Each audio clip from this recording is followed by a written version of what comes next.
I'm going to try to stick to the plan.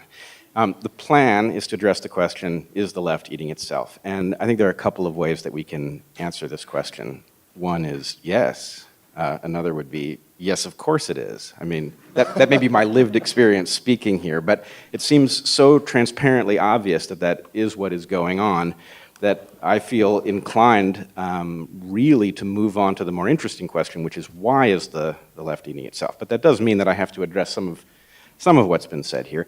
How can we disagree? If it's so obvious to me that the left is eating itself, then how am I sitting on a panel with people who are obviously well-spoken and informed, maybe more so than I am, who disagree?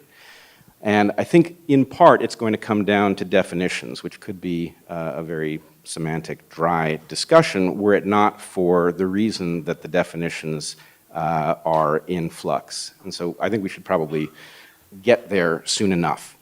For the moment, what I want to do is suggest a kind of approach to understanding why this really is the left that is attacking some of us who all our lives would have called ourselves leftists.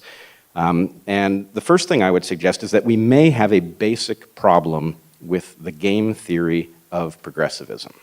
It is quite possible that what is taking place is that the left has a bad actor problem that arises out of some of the fundamental assumptions of progressivism. And I don't mean to strike a negative note. I do think it is possible to structure a left that would be more or less immune to a bad actor problem. But what I'm witnessing in the present are bad actors that have control over the entire dialogue, and that is a very dangerous situation. The first thing that I recognized a bit before things went haywire at Evergreen, or at least went haywire publicly, was that the people I was talking to, and most of the population at Evergreen is pretty far left, but I recognized that there was a hidden dichotomy between two populations within the left. One of those populations earnestly wishes equality, and there can be some debate over what it is that is being equalized, but virtually everybody on the left would say that they are for equality of opportunity. Then there is another population that does not wish equality of opportunity. What it wishes to do is to turn the tables of oppression. And the problem for us is that when these two populations are intermingled, they sound alike until the point that you reach something like equality of opportunity, and we are nowhere near that point. At that point, they would clearly diverge, and you would discover that some of the people who had been pursuing some nominal version of equality were really about some radical version of inequity with new people at the head. And I do think that that's what we are facing. And the most confusing aspect of it is that the people who are earnestly seeking something like equality of opportunity are unaware that they have signed up with something unholy and un-American.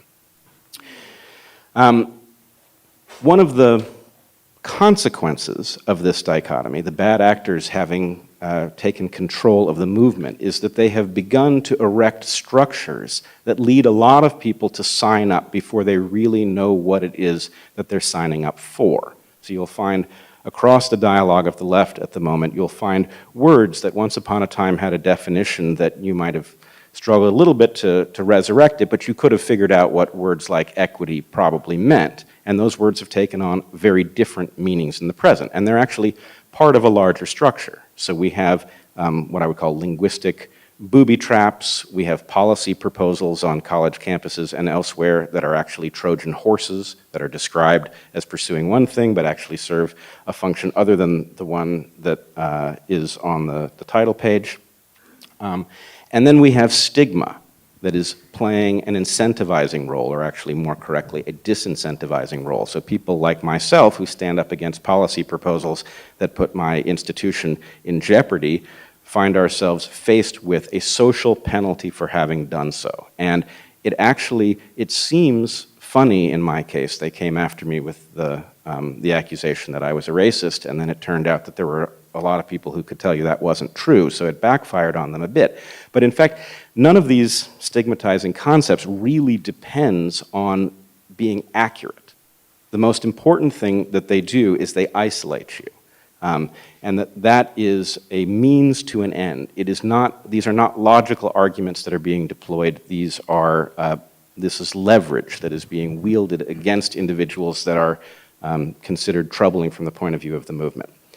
And I would argue that the best way to conceptualize what this movement really is to understand that we don't get to listen in on most of the actual dialogue that results in the structuring. What we listen in on is the public face of this movement. And the movement is really properly understood as an insurgency that privately has decided that it is entitled to disrupt the functioning of certain things that it regards as, quote unquote, problematic, and that once it has decided that you are problematic, there are no holds barred.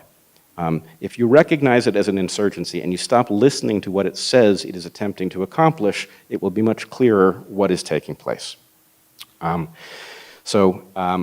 Maybe that's where I should leave off in light of the differences of opinion on the panel. Probably the best thing we can do is try to hash them out.